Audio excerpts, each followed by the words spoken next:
तो देखिए students, inventory के लिए कई सारी टेक्निक्स हैं। जैसे एक होती है एबीसी एनालिसिस। एबीसी एनालिसिस का मतलब होता है ऑलवेज बेटर कंट्रोल। इसका मतलब क्या होता है? Always better control.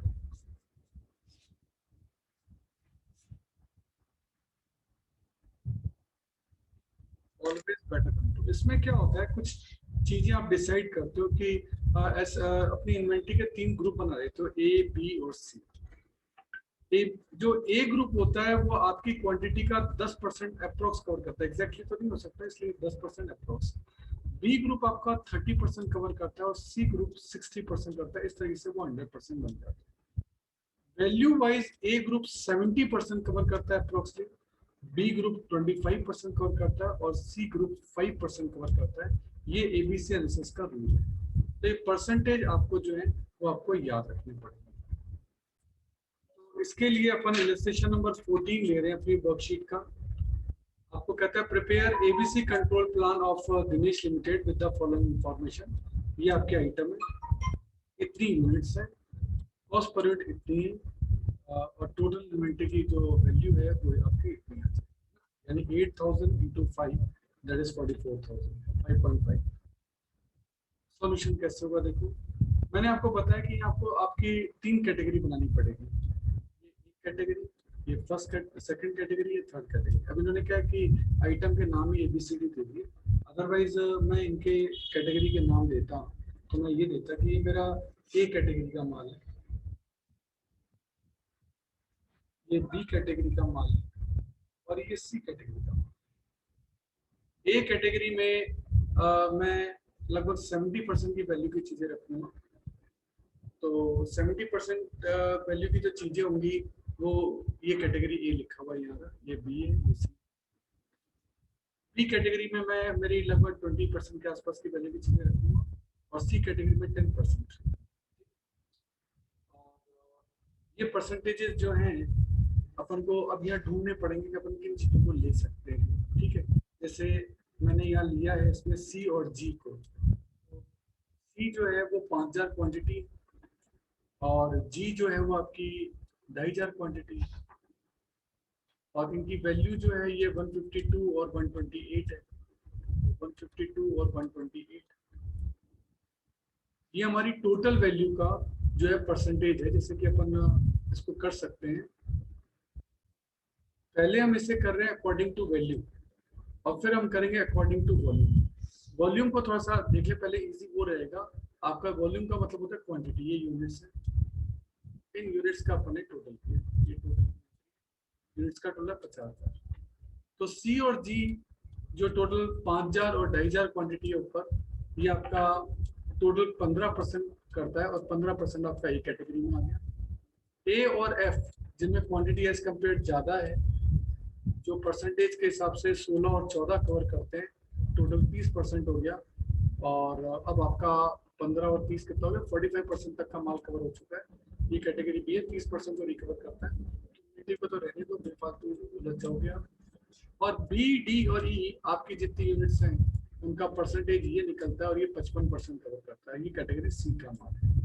क्यूमुलेटिव तो ये जस्ट किया कि आपको ये बताने के लिए 100% तक कैसे पहुंचा, 15, 15 और 30, 45, 45 और 55, 100। तो कुल मिलाकर वैल्यू वाइज आपकी कैटेगरी हुए, सी जी आपका ए कैटेगरी में आता है, ए एफ आपका बी कैटेगरी में आता है और बी डी ई आपका सी कैटेगरी में आता है। ये हमने अकॉर्डिंग टू वॉल्यूम, वॉल्यूम यानी क्वांटिटी किया। यही चीज हम वैल्यू वाइज भी कर सकते हैं। वैल्यू वाइज टोटल है 4 लाख। 4 लाख में से सी और जी आपका जो है वो 38 एंड 32% है, टोटल 100% है। कैसे परसेंटेज निकालेंगे, 152 डिवाइड बाई 4 लाख इंटू 100, 38%। इन दोनों का परसेंटेज 70% है, ये कैटेगरी ए में। फिर ए और एफ लिए गए, इनकी परसेंटेज 11 और 9 20% है और उसको कैटेगरी बी में लिया गया। और बी डी ई इनका टोटल परसेंटेज 10% है और इसे कैटेगरी सी में लिया गया। तो ये एस्टिमेटेड होते हैं। 2 तरीके से इनको सॉल्व करना पड़ता है, एक वॉल्यूम के अकॉर्डिंग और एक वैल्यू के अकॉर्डिंग। इस तरीके से आपकी जो टेबल है उसकी सारी परसेंटेज जो मैंने आपको एबीसी के बताई थी वो सारी जस्टिफाइड हो जाती है। आपका भी टोटल अमाउंट है 4 लाख। 4 लाख में से 70% के आसपास का अमाउंट आपको चाहिए जो कि कैटेगरी ए में आएगा। तो ये बड़ी वैल्यू के अमाउंट ही आएंगे। तो ये बड़ी वैल्यू किन की है, सी और जी की, तो सी और जी इसके अंदर आ जाएंगे। 20% के आसपास का तो मीडियोकर वैल्यूज आएंगी, उसमें आपके ए और एफ की वैल्यूज हैं, ये वैल्यूज आपको यहाँ दे रखी है। तो सबसे बड़ी वैल्यू 152 और 128 है, तो ऑब्वियसली सी और जी 70% वैल्यू को कवर कर सकते हैं, तो यहाँ सी और जी लिया गया। मीडियोकर में आपके 44 और 36 हैं, यानी ए और एफ को लिया गया। और सबसे छोटी वैल्यूज आपकी जो देख रहे हैं आप ये वाली, ये बी डी ई और एफ है, उनको यहाँ इस तरह से आपको सर्च करना पड़ता है। क्वांटिटी आपको यहाँ दे रखी है, ये देखो क्वांटिटी आपको यहाँ, आप क्वांटिटी यहाँ से देख सकते हो। क्वांटिटी के लिए आपको ये दे रखा है कि 15% क्वांटिटी ए में रहती है, तो 15% में आपको कौन सी क्वांटिटीज लेनी चाहिए, छोटी है, तो छोटी में फिर आपका देखो 5000 ये है और 2500 ये है, तो इसलिए 5000 2500 चलिए। तो एस्टिमेटेड होता है, ये एग्जैक्टली कभी नहीं हो सकता, ये एस्टिमेटेड अप्रोक्सीमेटली होता है एबीसी एनालिसिस। कुल मिलाकर आपको इन परसेंटेज को सेटिस्फाई करना पड़ता है, क्वांटिटी वाइज भी और वो वैल्यू वाइज भी, है ना। क्वांटिटी को वॉल्यूम बोल सकते हैं, ये वैल्यू है, अमाउंट है ये। और क्या होता है, और इसमें होता है FSND, classified classification of material. F का मतलब है फास्ट मूविंग, एस का मतलब है स्लो मूविंग, एन का मतलब है नॉर्मल मूविंग आइटम, और डी का मतलब है डेड मूविंग आइटम, यानी जो अटक गए, एकदम बिकते ही नहीं है, नॉर्मली नॉर्मल चलते हैं, स्लो यानी बहुत कम चलते हैं, और एफ का मतलब फास्ट यानी वो बहुत ज्यादा चलते हैं, तो इनको बोलते हैं FSND। यानी ये लोग क्या करते हैं, डिपार्टमेंटल स्टोर में अपने यहाँ क्वांटिटीज को क्लासिफाइड कर लेते हैं कि किस किस टाइप का मटेरियल जो है वो हमारे पास पड़ा है। एक इसका होता है VED, classification of spare parts. Spare parts तो मशीनों को चाहिए होते हैं। एक तो होते हैं बी, वाइटल, बी का मतलब वाइटल, ये हमेशा अवेलेबल होने चाहिए, अदरवाइज प्रोडक्शन आपका स्टॉप हो जाएगा। एग्जांपल है needle in the swimming machine, अगर ये अवेलेबल नहीं हो तो आपका काम ही रुक जाएगा, तो ये वाइटल है। ई का मतलब essential, without which production is possible but efficiency will be reduced.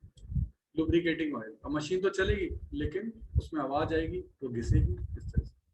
और डी का मतलब है desirable, such type of parts are required for proper upkeep of the machine and security of worker, example cover of machine.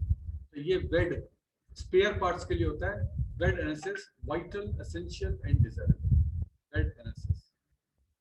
एक होता है GIT approach, just in time, to reduce the size of inventory. आप चाहते हो आपको inventory ज्यादा नहीं रखनी पड़े, to reduce the size of working capital, ज्यादा इन्वेंट्री के साथ ज्यादा वर्किंग कैपिटल भी चाहिए होती है, आप उसको भी कम करना चाहते हैं। It is developed in Japan, Japan में डेवलप किया गया। कोई रॉ मटेरियल नहीं रखना, कोई WIP नहीं, कोई फिनिश गुड्स मेंटेन नहीं करना। Production for the next day is plan earlier, हमें कल क्या चाहिए बस उसको प्लान कर लो, so that the order for raw material required, उसी के हिसाब से रॉ मटेरियल मंगा लो। For next day in place, कि भाई कल कितना रॉ मटेरियल चाहिए होगा उतना ही ऑर्डर दो। ऑल्टरनेटिव नेम इसको GIPS भी है, MAN भी है, MIPS भी है, ये सब जस्ट इन टाइम अप्रोच कहलाती है। यानी कल कितना आपको चाहिए उतना ही ऑर्डर करो ना, ज्यादा करते ही क्यों, ज्यादा करते ही क्यों। आपको किचन में कल क्या चाहिए वो चीज याद मंगाओ, इससे आपको ज्यादा पैसा लगाने की जरूरत नहीं होगी, ज्यादा पैसा लगाने की जरूरत नहीं होगी और ज्यादा जगह की भी जरूरत नहीं होगी। एक होता है परपेचुअल इन्वेंटरी सिस्टम, ये आपने पढ़ा होगा, डेट वाइज जो वैल्यूएशन होता है, first in first out, last in first out, weighted average price and simple average price. तो इसका एक न्यूमेरिकल भी जो है वो आपको आपके वीडियोस में मिलेगा। Physical verification of stock, stock को फिजिकली वेरीफाई करना, यानी 31 मार्च को गोडाउन में जाना, गोडाउन में जाकर स्टॉक को गिनना, उसका वैल्यूएशन करना। ये दो तरीके से हो सकता है। पहला पीरियोडिकल स्टॉक टेकिंग, आप पीरियोडिकल कोई आप वीकली भी ले सकते हो अपना स्टॉक, आप मंथली भी ले सकते हो, आप क्वार्टरली भी ले सकते हो, आप 6 मंथली भी ले सकते हो और आप ईयरली भी ले सकते हो। और एक होता है कंटिन्यूस स्टॉक टेकिंग, ये होता है परपेचुअल इन्वेंटरी सिस्टम, जिसमें कि आप हर जैसे कोई माल आया है या गया है आप उसको रिकॉर्ड करोगे, वो परपेचुअल है। अदरवाइज दूसरा ऑप्शन क्या होता है, period stock taking. Physical verification के दो तरीके हैं, या तो आप उसको पीरियडिकली अपना लो, और या हर बार जब भी ट्रांजैक्शन होगा, स्टॉक आएगा या जाएगा, आप उसको लिखोगे, तो वो कहलाता है परपेचुअल। तो ये जो मेथड है ना, ये सारे परपेचुअल के हैं, जो 4 मेथड हैं ये सारे परपेचुअल में आते हैं, ध्यान रखना। तो इसका वीडियो जो है वो आपको मिल जाएगा।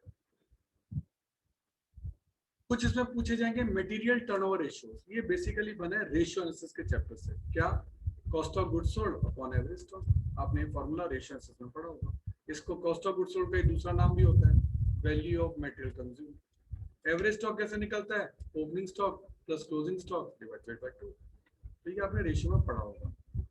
एवरेज एज ऑफ इन्वेंटरी में क्या होता है, ऊपर वाले फॉर्मूले को उल्टा कर दो, यानी एवरेज स्टॉक ऊपर ले जाओ, कॉस्ट ऑफ गुड्स सोल्ड नीचे ले आओ, ये और इनटू किसी भी पीरियड से कर दो। अगर 365 से मल्टीप्लाई करोगे तो डेज में आंसर निकलेगा, 52 से मल्टीप्लाई करोगे तो वीक्स में निकलेगा, और 12 से करोगे तो मंथ्स में निकल जाएगा। तो इस तरीके से कुछ छोटी मोटी थ्योरी है जो इस चैप्टर की आपको ध्यान रखनी चाहिए। न्यूमेरिकल क्वेश्चन इसके कम ही बनेंगे, लेकिन थ्योरेटिकली थोड़ा बहुत आपको इन चीजों के बारे में पता